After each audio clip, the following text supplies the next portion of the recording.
રાજસ્થાનમાં જે માલધારી સેવા કેમ્પ ચાલે છે, રણુજાની જે જાત્રા કરતા હોય, જૂના રણુજા જે હાલીને જાત્રા કરતા હોય, એ પનાવાડા ગામની અંદર તાલુકો બાયટુ જિલ્લો બાડમેર જિલ્લાની અંદરથી એક પનાવાડા ગામ છે. અહીંયા સમસ્ત ગુજરાત ભરવાડ સમાજ એક માલધારી સેવા કેમ્પ છે. એ સેવા કેમ્પની અંદર આજ વારાઈ ગામની અંદરથી એક પગપાળા સંઘ નીકળ્યો છે. એ પગપાળા સંઘની અંદર સુરાભાઈ ઘરિયા છે, બાસવાના સુરાભાઈ ઘરિયાએ કરિયાણું મૂક્યું છે. 8 ડબ્બા તેલ છે, 2 ડબ્બા ગોળ છે, 4 કટ્ટા ચોખા છે, 2 કટ્ટા ઘઉં છે, 4 કટ્ટા બાજરી છે, 10 કિલો બેસન છે, દાળના 4 કટ્ટા છે, હળદર 5 કિલો છે, ખાંડ 1 કિલો, 3 કિલો 1 કટ્ટું છે, મરચું 15 કિલો છે, 3 કિલો છે.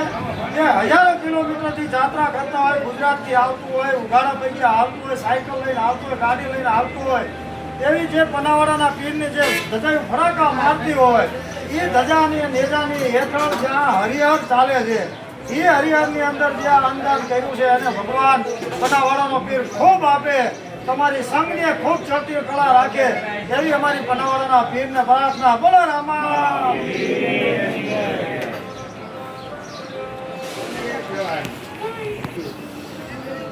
તમે એક